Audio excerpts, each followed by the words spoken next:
किसी गांव में राम जी के एक परम भक्त हुए।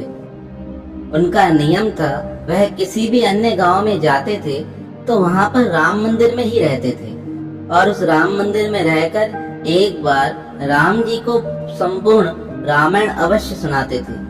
एक दिन किसी गांव में आए, उस गांव के श्री राम मंदिर में रुकने का विचार किया और ऐसा सोचकर मंदिर के पुजारी से कहने लगे, मेरा तो नियम है, मैं जिस किसी गांव में जाता हूँ उस गांव के राम मंदिर में पहुंचकर श्री राम जी को राम कथा अवश्य सुनाता हूँ। मंदिर का पुजारी कहने लगा, आपको रुकने की मना नहीं है, पर हमारे क्षेत्र की एक विशेषता है, आप कितने भी राम कथा कर लो, लोग राम कथा सुनने आएंगे ही नहीं। तब वह भक्त कहने लगे, मुझे लोगों से मतलब भी नहीं है, मैं भगवान के आश्रित हूँ, भगवान के आधार पर चलता हूँ और मेरी कथा और कोई सुने या न सुने, मेरे हनुमान जी अवश्य सुनते हैं। मैं तो मन में यही सोचता हूँ कि श्री राम जी मेरी कथा सुनते हैं और भगवान शंकर जी सुनते हैं और हनुमान तो साक्षात आकर बैठ जाते हैं। पुजारी जी समझ गए कि यह भक्त बड़े सच्चे हैं, तो पुजारी जी ने कहा, आप जितने दिन हमारे गांव में रुकना चाहें आप रुक सकते हैं। मेरा घर आपकी सेवा में उपलब्ध है और यह राम जी का मंदिर है। इस मंदिर में आप जितने समय कथा करना चाहें कर सकते हैं। वह भक्त कहने लगे, कथा तो 9 दिन की है, मैं तो सिर्फ 9 दिन ही कथा करूंगा, उसके उपरांत मैं अन्य गांव की ओर चला जाऊंगा। दूसरा दिन हुआ, प्रातःकाल भक्त जी ने श्री राम जी की कथा प्रारंभ की, पर कथा में कोई व्यक्ति तो आया ही नहीं। पंडित जी सिर्फ अपने मंदिर की साफ सफाई करके चले गए। अब भक्त सिर्फ अकेले ही कथा कर रहे थे। एक दिन व्यतीत हुआ, भक्त जी ने अकेले कथा की। दूसरा दिन भी ऐसे व्यतीत हुआ। पता नहीं गांव की कौन सी विशेषता थी, गांव के लोग राम कथा में रुचि रखते ही नहीं थे। चौथा दिन हुआ, 4 व्यक्ति आकर राम कथा में विराजमान हुए। 5वें दिन 5 व्यक्ति आए। इस प्रकार 7 दिन व्यतीत हो गए। अब भक्त तो सच्चे मन से भगवान की कथा कहते थे, राम जी सुनते थे, हनुमान जी सुनते थे। 7वें दिन जैसे ही कथा चल रही थी तो उस दिन कथा के अंतर्गत उस गांव में एक सेठ जी थे जो बड़े कंजूस थे। वह राम जी के मंदिर में मत्था टेकने आए। वह जैसे ही राम की मूर्ति के समीप मत्था टेकने लगे, तभी राम जी की मूर्ति से आवाज आई, हनुमान, ओ हनुमान। हनुमान जी की मूर्ति कहने लगी, जी प्रभु, क्या आदेश है। जब राम जी की मूर्ति से इस प्रकार आवाज आई तो सेठ जी सोचने लगे, यह आवाज कहाँ से आ रही है। उन्हें उनका ध्यान जब मूर्ति की ओर गया तो उन्हें यह आभास हुआ कि लगता है यह मूर्तियां आपस में एक दूसरे से बात कर रही हैं और सेठ जी वहां चुपचाप खड़े हो गए। तब श्री राम जी कहने लगे, हनुमान, तुमने देखा है 7 दिन से मेरे भक्त मेरी कथा कह रहे हैं। भक्त जी इतनी सुंदर कथा कह रहे हैं, उसके उपरांत भी गांव के लोग राम कथा सुनने नहीं आते और तुम तो कथा रोज सुन रहे हो। क्या तुम्हारे मन में विचार नहीं हुआ है कि भक्त जी को कुछ दक्षिणा दी जाए। हनुमान जी कहने लगे, भगवान, मैंने तो सोच रखा है जिस दिन राम कथा संपूर्ण होगी उस दिन भक्त जी को 1000 रुपए दक्षिणा दी जाएगी। अब हनुमान जी की मूर्ति इस प्रकार कहकर चुप हो गई। सेठ जी अब कंजूस तो वैसे ही थे। सेठ जी विचार करने लगे, इस भक्त को 1000 रुपए दक्षिणा मिलने वाली है राम कथा की समाप्ति पर। क्यों न मैं इन भक्त जी के साथ एक सौदा कर लूं। मैं भक्त जी को कहता हूँ, राम कथा के उपरांत तुम्हें जितनी भी दक्षिणा मिलेगी वह मुझे देना, उसके बदले में तुम्हें 500 रुपया दान देता हूँ। क्योंकि यह भगवान राम जी की और हनुमान जी की बातें तो सिर्फ मुझे पता है, इस बात को और किसी ने तो सुना नहीं है। ऐसा सोचकर विचार करने लगे, अगर मैं भक्त जी को 500 रुपए दूंगा फिर भी मुझे 500 का फायदा पड़ जाएगा, क्योंकि मुझे तो पता है ना कि भक्त जी को 1000 रुपए मिलने वाले हैं। जब राम कथा की समाप्ति हो जाएगी भक्त जी सारी दक्षिणा मुझे देंगे, मुझे 1000 रुपए मिलेंगे और मैं इन्हें 500 देकर निपटा दूंगा। ऐसा सोचकर सेठ जी भी आज राम कथा में बैठ गए। 7वें दिन की कथा पूर्ण हुई। भक्त जी पोथी उठाकर जाने लगे तो सेठ जी ने राम कथा वक्ता को रोक लिया और कहने लगे, आपसे एक काम है। भक्त जी कहने लगे, कहिए। सेठ जी कहने लगे, मैं सोच रहा हूँ, इतने दिनों से आप कथा कह रहे हैं पर लोग आपको दक्षिणा देते नहीं। मैंने सोचा है मैं आपको 500 रुपए दक्षिणा देता हूँ। सेठ जी की बात सुनकर भक्त जी कहने लगे, वो तो आपकी इच्छा के ऊपर है। मेरी सारी दक्षिणा तो संतों के भंडारे में लग जाएगी। आप जितने पैसे देंगे उसमें लोगों का ही भला होगा। सेठ जी कहने लगे, यह 500 रुपए आप अपने पास रख लीजिए। तब सेठ जी ने कहा, एक बात और है, जब 9वें दिन राम कथा की समाप्ति हो जाएगी, आपको जितने भी दक्षिणा प्राप्त होगी वह सारी दक्षिणा आप मुझे दे देना। भक्त विचार करने लगे, इस गांव में तो दक्षिणा वैसे ही मिलने वाली नहीं है। पंडित जी ने पहले ही बताया था, राम कथा में कोई आएगा नहीं, आपको अकेले ही करनी है, अकेले ही सुननी है। भक्त जी ने कहा, जैसी परमात्मा की इच्छा, उस समय जितनी दक्षिणा प्राप्त हो आप ले जाना। अब सेठ जी और भक्त जी के बीच में सौदा मंजूर हो गया। 8वां दिन हुआ। भक्त जी ने बहुत सुंदर प्रसाद बनाया।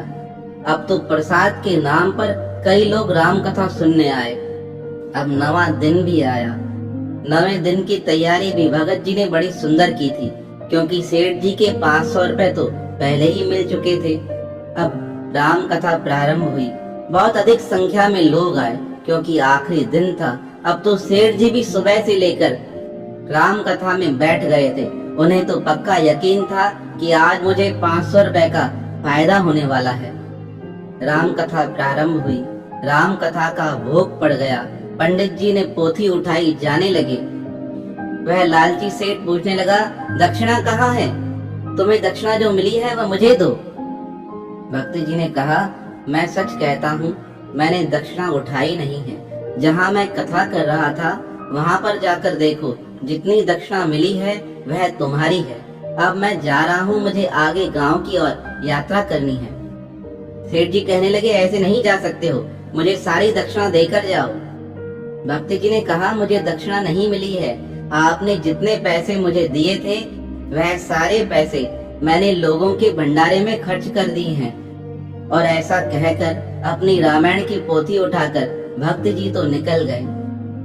सेठ जी भगते हुए उस पलंग के नजदीक आए जिस पर भक्त जी ने कथा की थी। वहाँ पर गिने चुने 15-20 रुपए पड़े थे और पलंग पर पड़े पैसे उठाकर सेठ जी अंदर मंदिर की ओर चले गए।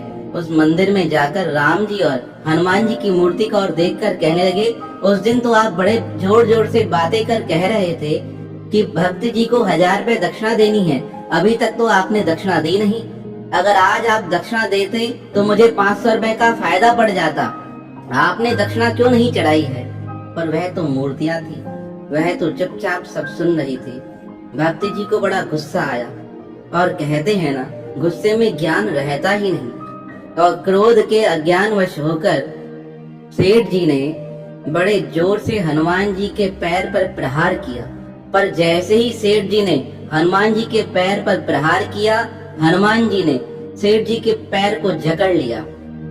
हनुमान जी की मूर्ति ने सेठ जी का पैर इतना जोर से पकड़ा, बार बार प्रयास करने पर भी सेठ जी अपना पैर छुड़ा नहीं पा रहे थे। तब राम जी की मूर्ति पुनः बोली, हनुमान। हनुमान जी कहने लगे, जी प्रभु जी। राम जी कहने लगे, मैंने आपसे कहा था मेरे भक्त को 1000 रुपया दक्षिणा देनी है, तुमने तो सिर्फ उसे 500 ही दिलाई है।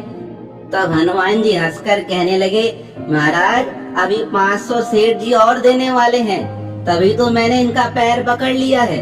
सेठ जी क्रोधित होकर कहने लगा, मेरा पैर छोड़ो, मेरा पैर छोड़ो, जल्दी से उस भगत जी को पकड़ कर आओ, मुझे उनसे अपने पैसे वापस लेने हैं। हनुमान जी कहने लगे, सेठ जी ऐसे छूटने वाले नहीं हो, जब तक 500 रुपए दक्षिणा नहीं दोगे तब तक तुम्हारा पैर नहीं छूटेगा। अब सेठ जी का बुरा हाल हो गया, चिल्लाने लगे, कोई मुझे बचाए, कोई मुझे बचाए। मंदिर में उपस्थित सब लोग भागते हुए सेठ जी के पास आए और कहने लगे, क्या हुआ है? सेठ जी कहने लगे, मेरे पैर को हनुमान जी ने बांध दिया है। अब यह बातें अन्य लोगों को तो दिखाई नहीं दे रही थी। उन्हें तो लग रहा था सेठ पागल हो गया है। कुछ लोगों ने जाकर सेठ के बच्चों को सारी बातें बताई। सेठ के 2 पुत्र भागते हुए मंदिर में आए और अपने पिता से पूछने लगे, पिताजी क्या हुआ, आप चल क्यों नहीं पा रहे हैं? सेठ रोते हुए कहने लगा, हनुमान जी ने मेरे पैरों को जकड़ लिया है। पुत्रों ने पूछा, किस कारण से जकड़ लिया गया है? तो वह कहने लगे, एक भक्त जी यहाँ कथा कर रहे थे, मैंने उनसे सौदा किया था, कथा समाप्ति के पश्चात जितनी दक्षिणा आपको मिलेगी वह सारी मैं ले लूंगा और इसके बदले में मैं आपको 500 रुपए दक्षिणा देता हूँ। मैंने तो उन्हें 500 की दक्षिणा दे दी है, पर उन्हें आज कुछ मिला नहीं, इसलिए मैं बड़ा क्रोधित होकर इस मंदिर में आ गया और क्रोधित होकर मैंने हनुमान जी के ऊपर पांव का प्रहार किया, पर जैसे ही प्रहार करने वाला था हनुमान जी ने मेरा पांव जकड़ लिया है। अब यह हनुमान जी हंसते जा रहे हैं और हनुमान जी बार बार मुझसे यही कह रहे हैं, सेठ जी 500 रुपए दीजिए, उस भक्त को देकर आइए, मैं तुम्हारा पांव छोड़ दूंगा। अभी इस प्रकार बातें चल ही रही थी कि सबके नजदीक भगवान शंकर जी की मूर्ति से हंसने की आवाज आई। भगवान शंकर हंसते हुए कहने लगे, हनुमान जी अब तो भगत जी आगे चले गए हैं, क्या अभी भी तुम उन्हें सिर्फ 500 रुपए ही दिलाओगे? तब हनुमान जी कहने लगे, प्रभु जी अगर आप आदेश दें तो हम पुनः 1000 रुपए निकलाएं सेठ जी से। तब हनुमान जी की मूर्ति हंसते हुए कहने लगी, हे प्रभु जी आप जितना आदेश करेंगे उतनी दक्षिणा हम सेठ जी से भक्त जी को दिला देंगे। तब भगवान शंकर की मूर्ति हंसते हुए कहने लगी, अब तो 1000 रुपया दिलाना चाहिए, क्योंकि सेठ जी आनाकानी कर रहे हैं देने में और भक्त जी के साथ इन्होंने झूठ भी कहा है और भक्त जी को ठगने का प्रयास भी किया है, इसलिए अब हमारी इच्छा है सेठ जी 1000 रुपया दान करें। अब सब मूर्तियों की आवाजें गांव के सब लोगों ने सुनी। वह हैरान हो गए, यह मूर्तियां आपस में कैसे बात कर रही हैं। सेठ के पुत्रों ने कहा, पिताजी जल्दी से आज्ञा कीजिए, हम भागकर उन भक्तों को 1000 रुपया देकर आते हैं, आप इस बंधन से मुक्त हो जाओगे।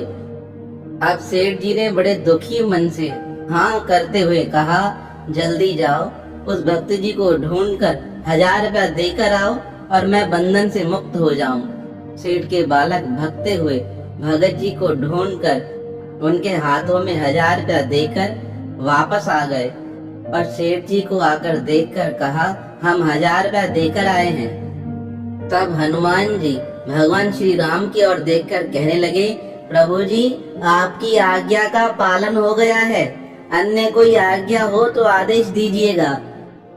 तब श्री राम जी और भगवान शंकर जी हंसते हुए कहने लगे, हनुमान जी आपने बड़ी अच्छी सेवा की है, आपने भक्त को इतना धन दे दिया है कि उसका जीवन यापन अच्छे से हो जाएगा। ऐसा कहकर हनुमान जी ने सेठ जी का पैर छोड़ दिया। सेठ जी बड़े क्रोधित हो अपने घर आ गए। कितना पावन प्रसंग था ना यह, कि भगवान अपने भक्तों को कभी छोड़ते ही नहीं। भक्त के मन में लालच नहीं था, वह तो यह सोचकर कथा करते थे कि मेरे भगवान मेरी कथा सुनते हैं, और जो भगवान के ही निमित्त हो जाते हैं भगवान उनकी पालना स्वतः करते हैं।